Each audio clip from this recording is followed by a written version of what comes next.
Traven, you know, one of the biggest things you need to do is you need to be able to grip the bow consistently. A lot of people think that all of the anchor point's back here on your face, but it actually is in your hand, and you've got to be able to follow through.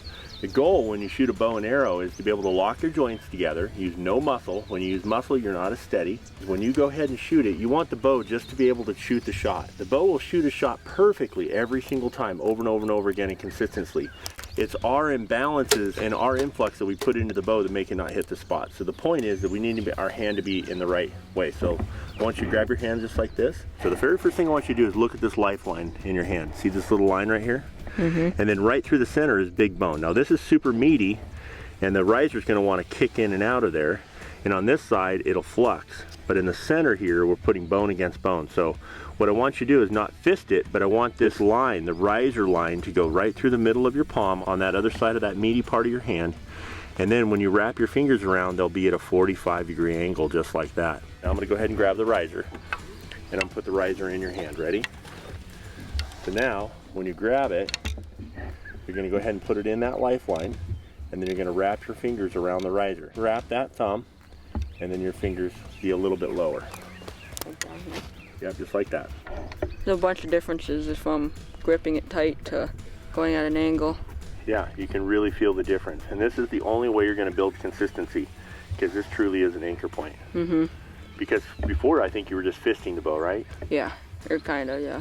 Yeah, it really does help. The other thing I want to show you is that when I grab my bow, no matter what, I go ahead and I put it right here in the middle of my lap, and I grab it with my hand, and I set my hand right where it needs to go, okay? And now I'm going to apply pressure with my other finger, with my release on there, and when I lift it, I'm automatically going to have it in a straight line, and it becomes the proper form to be able to pull it back. Also, if I grab the bow like this and I go to draw it, watch my knuckle right here. I can't draw the bow without my hand twisting. That's why I need the proper amount of pressure in the center of my hand. If I draw it, sometimes I'll be inconsistent because I'll have pressure on the right hand side and the left hand side, my hand slips in the riser. So I want to be able to grab it like that and then put it right in the middle of my hand, and when I draw through, it goes in the right spot. See where my fingers are now? Mm-hmm. My hand loads it, my fingers are at a 45.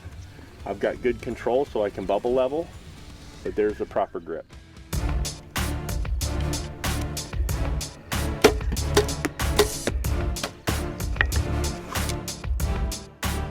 Well, everybody, we've got his anchor point pretty much set, and Traven is shooting him here in the spot, and we've got him locked in there. Now you can see we've got several different placements on his nose. We've got the big bone right here behind his ear, and now he's leaned in with the trigger. And the other improvement that I want to do to Traven right now, if you take the caliper release like this, I want him to reach all the way in and not use the tip of your finger, but use this indexing right here.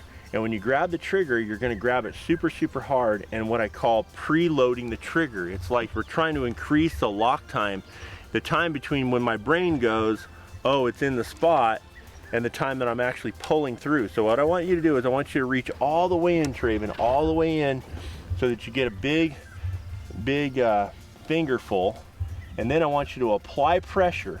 I want you to apply pressure without it going off. Okay, that was too much, it went off too early, right?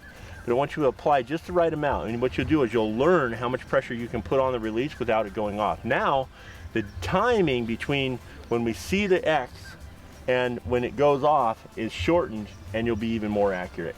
Preloading the trigger is a super important thing.